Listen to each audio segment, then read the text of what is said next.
Welcome back to Radiant Womanhood. We dive into journeys and stories and insights here that empower us to shine in all aspects of our life. And I'm your host, Tabitha Blue. Today, we have really exciting guest who not only is transforming lives, but helping adults conquer some deep-rooted fears in this entirely unique way. So I'm really excited for guest today. Joining us is Cori Myka. She is the founder of Calm with Adult Swim. So she has over 25 years of experience in adult swim education. She specializes in helping adults overcome their fear of water using this remarkable blend of mental and physical training technique. And her story, I really believe, goes so much beyond swimming. She has built a business that has evolved with her life and really empowers others through what she teaches them. So in today's episode, we are talking all about that and adapting your business to your life, how fear and mindset can impact both our personal and professional lives, and really empowering others through these transformations. So I can't wait for you guys to hear all of the wisdom that Cori has to share. Let's dive in. Cori, thank you so much for joining us today on this episode. I'm glad to have you here. Thanks so much. I'm glad to be here too. What a great introduction. You spiced it up very nicely. That's what we like to do. We like to empower people and spice it up while we do it. I love it. Yeah. Yeah. Well, tell us a little bit about, take us back to the beginning a little bit. What inspired you to start Calm Within Adult Swim, and what does that look like now? Yeah, for sure. Well, as you said, 25 years. So it's been a minute of being in this industry, or more being in our business. But if I really go back to the beginnings, it's way, way back to when I was a 5-year-old little girl on a houseboat in Lake Powell. Yeah, my aunt, she didn't want to get into the lake. And, here's little me. It's okay, Auntie. I'll teach you how to swim. You got to watch out what those 5-year-olds say. You never know. It might be prophetic to their future. Right? Oh, wow. And I have 2 5-year-olds right now, by the way, twin boys who just turned 5. So I will remember this conversation. Yeah. Mommy, how do I? Well, yeah. 5-year-olds, they say all kinds of things. I'm sure there's probably 100 stories of things I also said, but nobody remembers since it's not the thing that I'm still doing later. But yeah. But water's always been something that I've been attracted to. Makes me think of another story of being a kid and running across the highway because there was, a swimming pond over there and having to be chased down, right? Something that I was innately attracted to, although it's something that most people are innately attracted to. Not all of them want to get into it, though. And so that's really what we do. All my years of being attracted to the water, it was the thing I did over the summers, something I did while I was trying to figure out what my grown-up job was going to be. Right. But long, as it happens, you tend to start growing up even while you're figuring out what that grown-up job is going to be. So yeah, we started our swim school because just as a whim, we had nothing to lose at the time, no kids at the time, no, nothing that was really anchoring us. So it was a no-fail situation, really. So we gave it a try and that worked out. And we were mostly teaching kids then, but we'd have a few adults that would come in. And because we were better than average with kids, we were kind of better than average with adults. But I'd get an adult to swim across the pool and I'd say, well, how was it? And they would, with these big eyes, I have no idea. And I thought, all right, I'm doing something wrong here. Wow. Which that's the part that I'm really grateful for, that I asked the question in that way, that I was doing something wrong. They, of course, felt they were doing something wrong, but I thought there's something I'm missing for them. They'd ask, well, do I tweak this or tweak that? Right, tips and tricks on the doing side of things. But I'm like, well, you're doing all the things correct. If somebody would look at it, they'd be like, well, you're swimming. You're a beginner swimmer. You're not super easy, fluid about it, but you're doing the swimming thing. But something internally wasn't matching up with what was going on externally.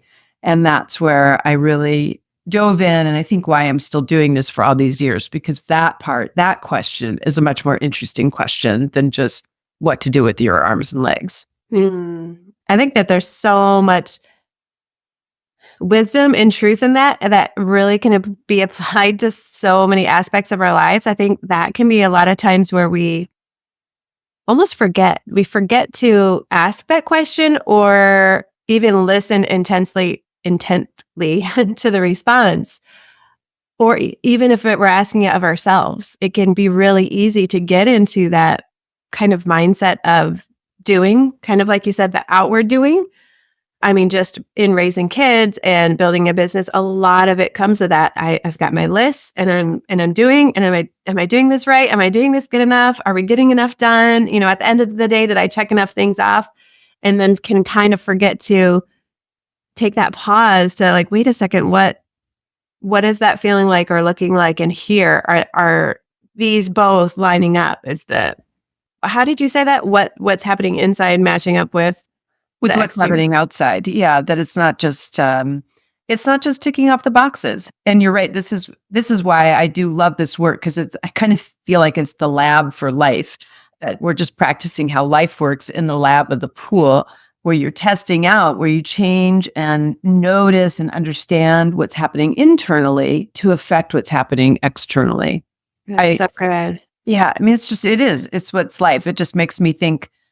I did have a time in my life, the first time, no, maybe the second time, but first time as an adult, sought out counseling, because and it was almost exactly what I said when I went to the counselor. I'm like, it seems ridiculous that I'm here because I have all the things. I have a great spouse. I have great kids. I have, reliable, steady income. I'm safe, all those things. And yet it doesn't match my internal narrative, my internal something. At that time I was getting pretty depressed and I didn't quite understand why. Because I had all the things. I did everything right. Yeah. Yeah, but the internal narrative isn't matching up what's happening. Just taking the time to look at that and to see what really is the narrative or what really is happening inside. I think that's really good. And I think what you do, kind of even how you're talking about it with adults, and it is kind of like a lab of life. And I think what you're teaching or working with adults in is as much about this mental readiness as the physical skills, kind of like you just said, that the internal and the external. So how do you help clients overcome sometimes when they come in with the mental barrier? Because I think that also could translate a lot into really overcoming things in other areas of their life as you work with them. And as a listeners could be something like, okay, that's maybe something I can do when I'm coming up with these barriers. For sure. Yeah. Well, one of the big ones is noticing what the narrative is. So I'll give you an example in the water. Sometimes people, they will go underwater. They'll have an intention to, let's say, swim across the pool. And so they'll go underwater and they'll do something and they'll come up and they might be talking to me before their face is even completely out of the water.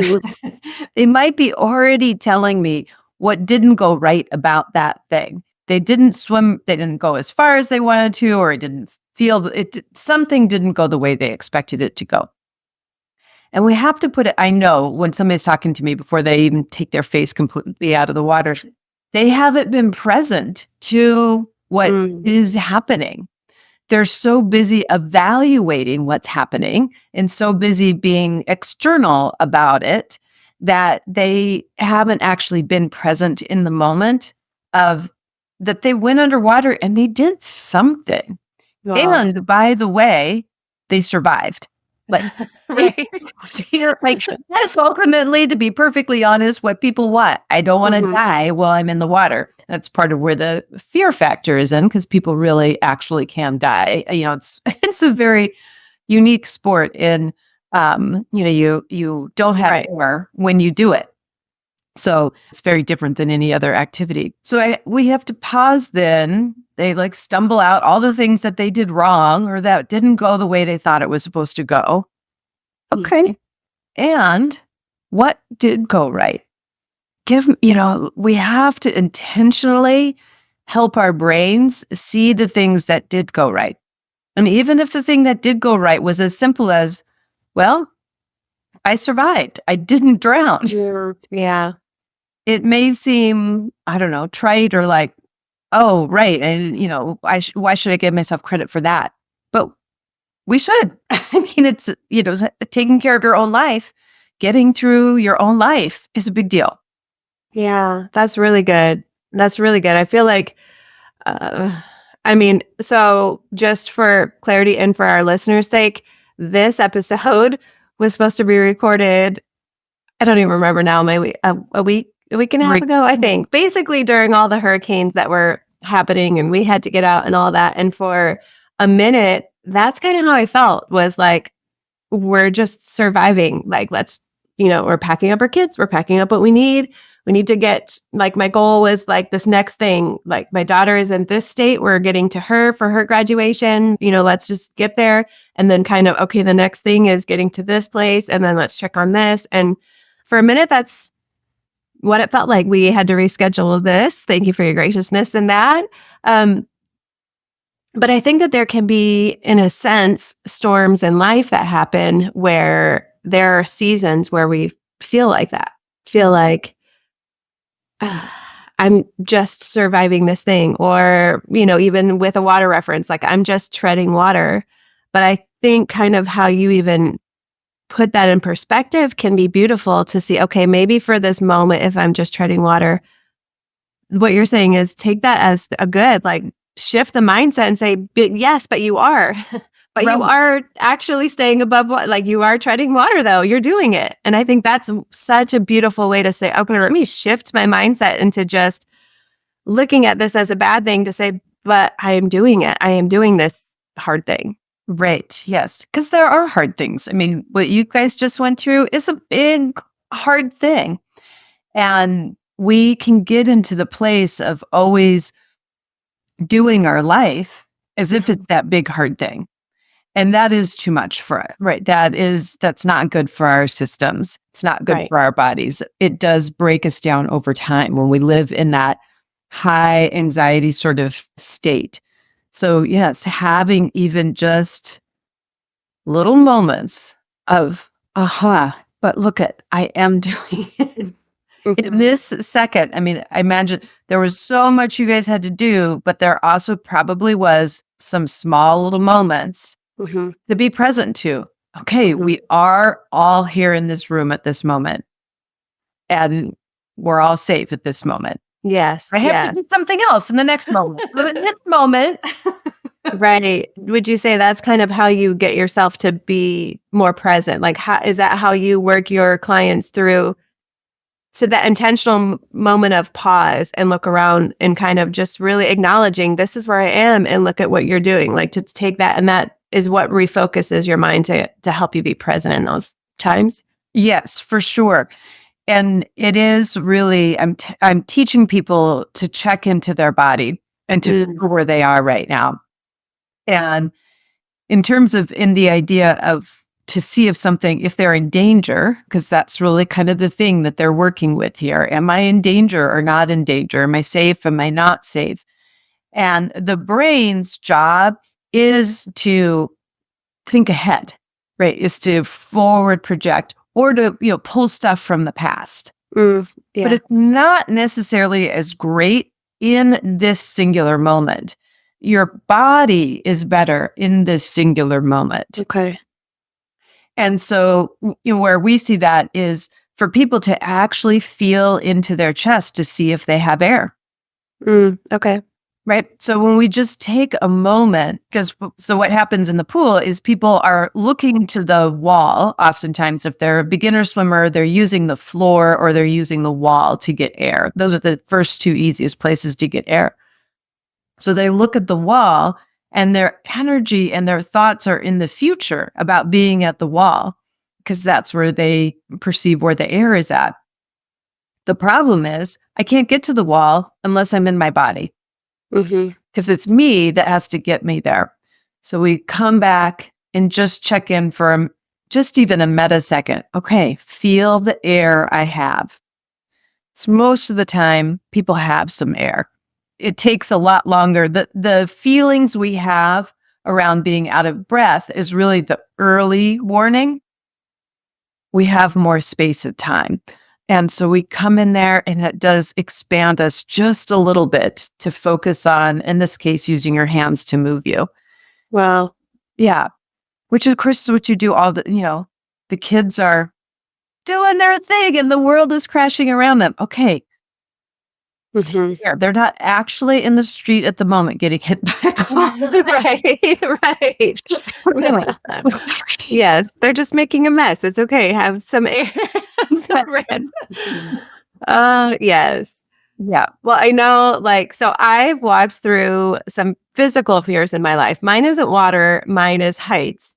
But there are definitely vulnerable moments when I've walked through them. And it also brings out this, I guess, heightened vulnerability as I've walked through those times of working through some of those fears of heights. And so, I mean, I guess as someone, because you've seen people at, I would say sometimes at their most vulnerable, if they're coming to you from a fear of water and helping work through that in the water, it definitely is someone's vulnerable moment. How has that kind of shaped the way, how do you coach people through walking through that and empowering them in this thing that they're trying to overcome or break free from, or, make this change in their life?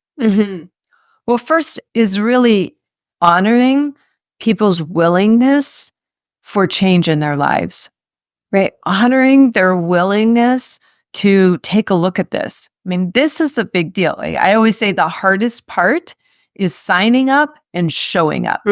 Yeah. Right? Yeah. Once we do that, we've gotten the ball rolling, so to speak.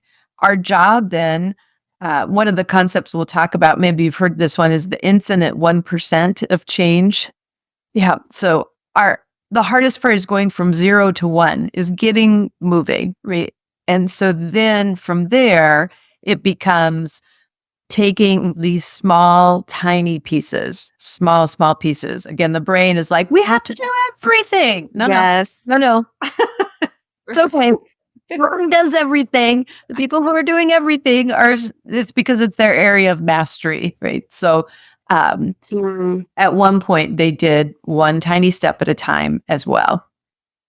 So yeah, doing that one thing. But really, it's honoring that you're a person who grows and changes and wants transformation and learns, and honoring that narrative about yourself instead of the narrative of, I'm afraid of heights and I can't do it. And I've always been, right. We have to really mind what we say about ourselves.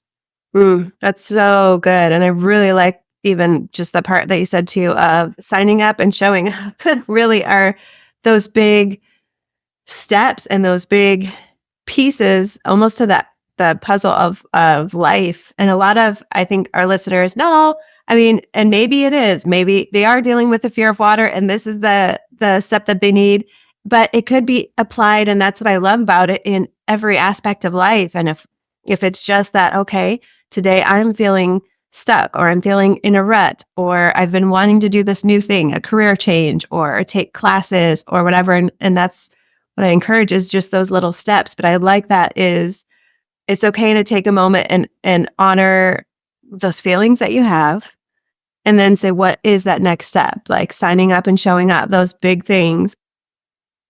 They may take a moment, but almost like the faith in yourself to take that step. And the first one is signing up. Yeah. And then celebrate that, that I signed up. Okay. And then the next one, and now we're going to show up for yourself in whatever it is, whatever area that is. That's celebrating yourself. That's how we show up for ourselves. Because that's, in most things, the biggest thing that goes wrong is how we talk about ourselves. We're worried, that we're not going to get it right. We're not going to do a good job. We're not going to, all the negative stuff. And so much of that can be taken care of with the way that we decide ahead of time how we're going to speak about ourselves, how we're going to treat ourselves, when we're in a journey of change or learning or living your life, really. Yeah. I have a practice of downloading my thoughts onto, this was a very powerful practice of just downloading thoughts, right? To get them out of my head onto a piece of paper where I could have a little distance from them. And I could start to see that narrative like, oh man, yeah, I'm just not very nice to myself. Okay, what's the balance of this? What's the truth of this?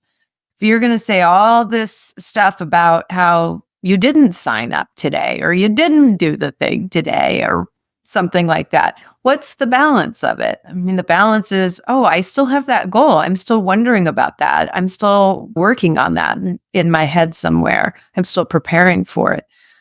That's a different narrative than, Yeah. I didn't sign up again today. Right.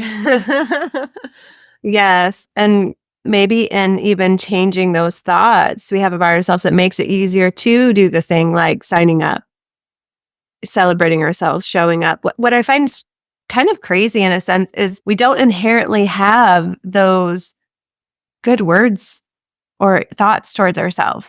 I mean, really, same looking at myself and anyone else that I've talked to, we usually are hard on ourselves, negative towards ourselves. You know what I mean? Like look down. I don't know that I could do that. But you had said it. You said you decide ahead of time what kind of thoughts I am going to have towards myself. Right. And I think that's it right there. We have to make that decision and consciously almost like retrain our brain to change those thoughts because it seems like naturally we just go towards, I didn't, like you said, I didn't do it again. I didn't hit the mark that I wanted. I didn't do this good enough. And we aren't kind to ourselves. We're not. We're not kind to ourselves. And what happens when we do that is it just shuts things down. And what we need to learn, explore, to transform, to do any of the things we want to do is we need to have room for some curiosity. So when we just like, I didn't do it, it doesn't leave space for, I wonder what I let get in the way. I wonder what I was worried about. I wonder what smaller step that I need. I tell people using my swimming example, after they've taken a class and they go to practice on their own, I say, just put it on your calendar to go check out the pool. Don't even take your swimsuit. It's okay. And give yourself credit for doing that step.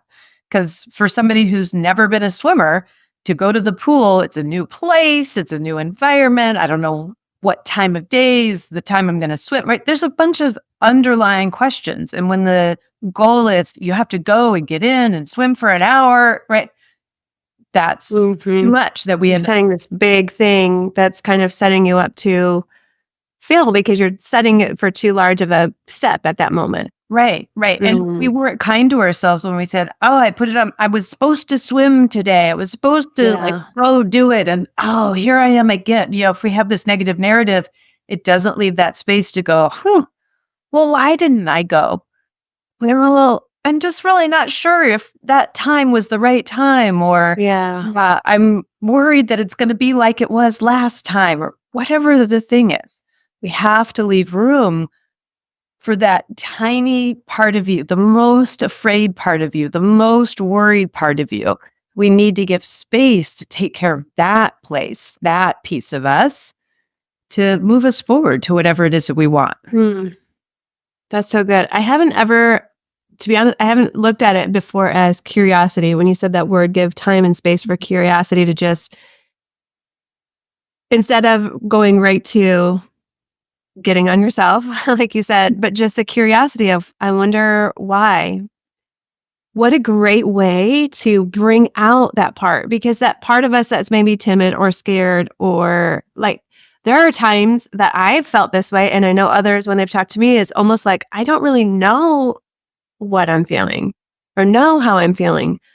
But what a great way to begin to explore that, to say, I need time and space for curiosity, to kind of wonder and think about that instead of going right to getting on myself and then, okay, I just have to power through. I just have to push through, instead of letting ourselves kind of like I said, curiously explore that, well, what's inside will begin to bloom. And then we can take the right steps or make those pivots or make those adjustments, honor it and let it go, any of those things. But we can't do that when we don't understand what it is we're feeling. But I haven't ever really turned to the curiosity side yet. And I really like that word and that way of exploring. It's a great word. There is a time and a place for pushing through. Like Mhm. you had a great example of it. You had to get your family out. You Mhm. had to do this thing. That was a time and a place that Yes. I don't know what the heck, how this is all going to turn out, but we just got to do this. But we're moving. Yes. We're doing it. Yeah. There are times and places for that. And it turns, why this is difficult for people is because the brain is kind of set up for like emergencies and rest. Yeah. Go get food and rest. Defend yourself and rest, right? That's that primal part of ourselves. But most of the time in life, you are not running away from a hurricane. Yeah.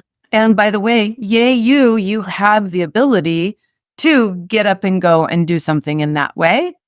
But there's also this ability, okay, all of life isn't actually that. Right. You have space. Now I do need to remind myself and bring back that slowness and that love. We're okay.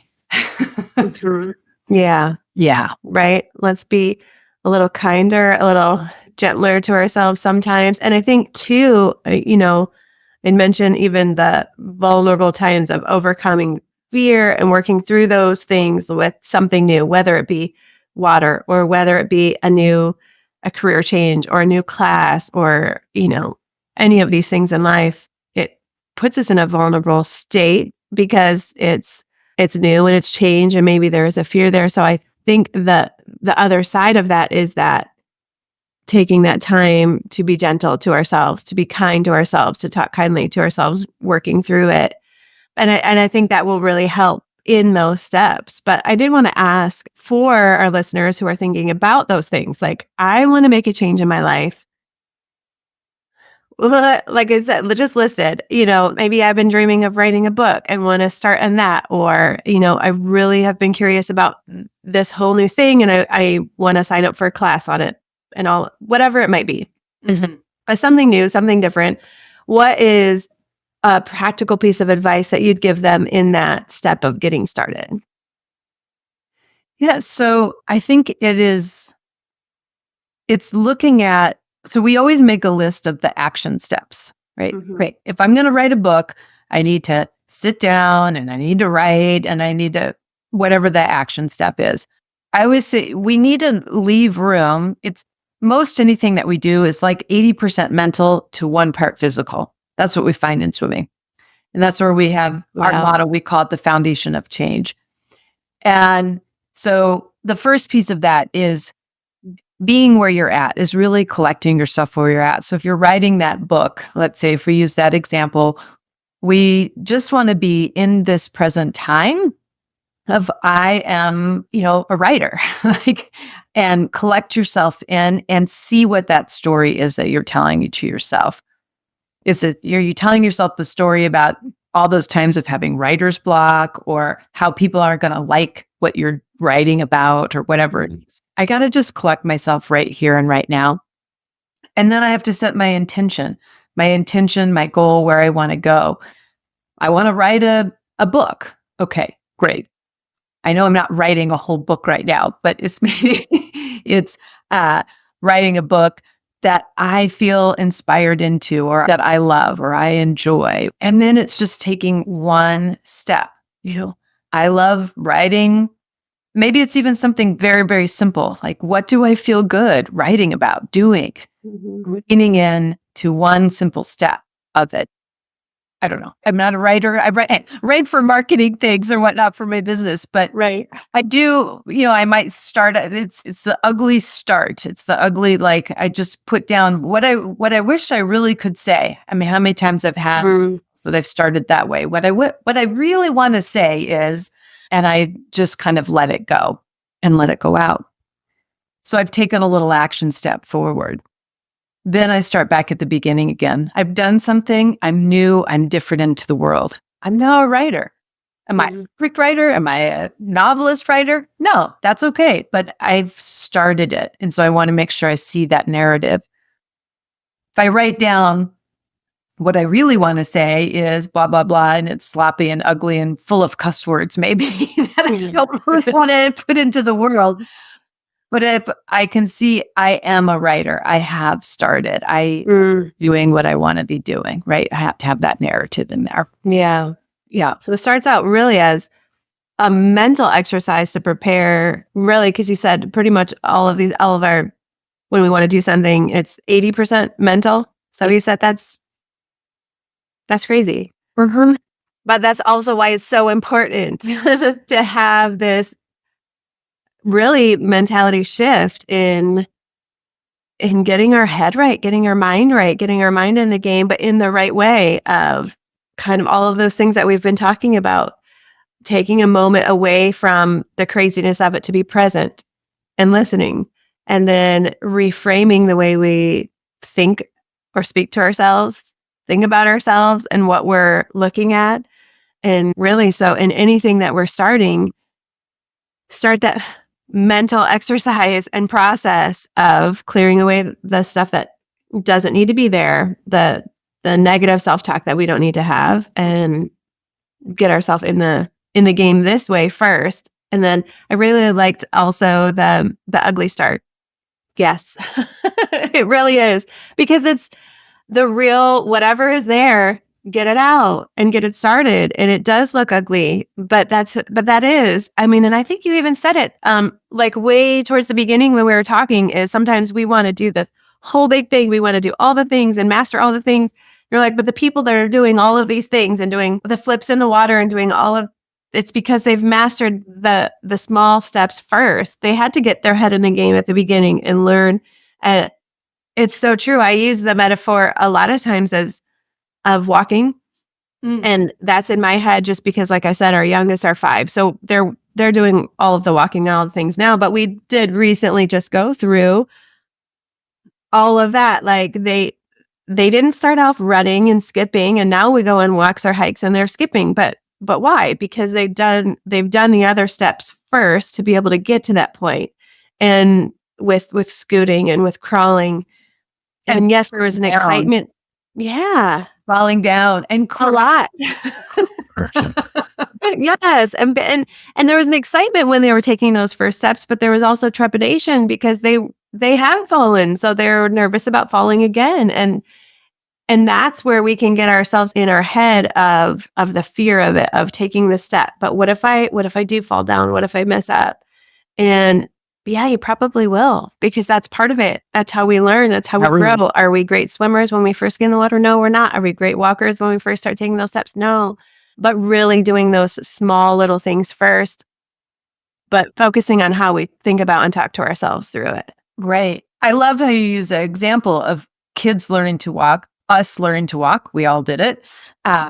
Is that when you're an adult, you get to be that loving parent for yourself. So when you were watching your kids learn to walk and they stumbled and fell, it's not that you as a parent then went, well, that's it. You're never going to walk, are you? Right. Right. Narrative you had. You had a narrative for them that said, well, it's totally fine that you fell, honey. Like, okay, yeah, you get to cry. It did hurt. I'm going to be here with you while you feel through that. And 100% still believing in your full capability to walk. 100% believing and not worrying that this means something is wrong with your ability to walk. It's just going through the process, right? You, I'm sure, with that calm voice for them, whether or not you're actually saying it to them or conveying it through your body language, right? You were the presence for them of belief in all of that nothing's going wrong here. They're getting it right as they're falling and stumbling and being afraid, that it's all part of that. And that's the trick as the adult, is to be able to hold both of those spaces. And that's where I say it's so important to acknowledge your own 80% of that mental. You're both sides of that, the side of experiencing it and feeling all those things, and the side who is loving and holding space for and continued belief in. So the right step. Right. Doing it.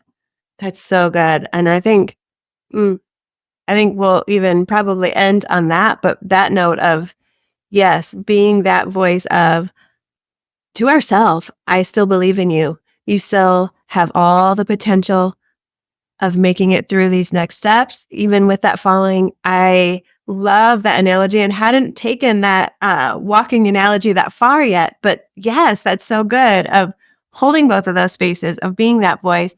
If it's not something that we would say to our kids as they're growing and learning and going through these stages of growth, we don't need to be saying that or thinking that to ourselves. And I think that's the biggest lesson from this episode right here really is being conscious of those thoughts that we're having to ourselves, which is speaking to ourselves, both the same, and intentionally changing it to be that voice of encouragement, of graciousness, of love towards ourselves, of kindness.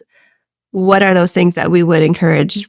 Just like I said, what would we encourage our kids in taking those steps? That's what we need to be towards ourselves. I love that. I think that's so good. I think that will bring a lot of transformation and change if we can get a hold of that and consciously, because like we mentioned before, we inherently don't really go that direction for ourselves. So it's going to take some time of catching ourselves. Yep. Like, hold on. That wasn't the thought I needed to have for myself. Let me switch this, and building from there. And allowing kind curiosity when you revert to the same old. Yeah. There I go again. It's very well patterned. It's okay. Yeah. Yeah. Then that word curiosity. So good. So why am I feeling that way? What is it that caused me to react that way or whatever that might be? That's so good. Yeah. Cori, I appreciate you for being on here. I think that just this way of looking at the 80% of any of those tasks or new things that we're wanting to do in life is mental. I think it's really helped to kind of grasp and get an idea of how can we overcome these things? How can we overcome whether it be fear of water or anything else that we're coming up in life? And I think that's huge. I know that you've helped me in it, and I know that it's going to help a lot of listeners. So thank you so much for being here. Is there anything else that you wanted to share about your business? Where can people find you?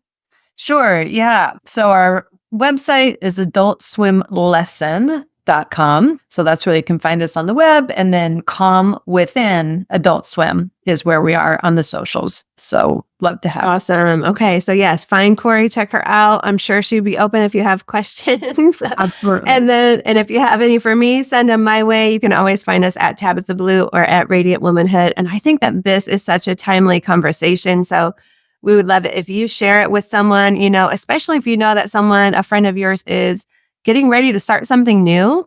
This is such a timely conversation for that, to just get our mindset in the right place for taking those steps on whatever it is that we're getting ready to do. So again, thank you, Cori, for joining us. Listeners, thank you for being with us. And until next time, stay radiant.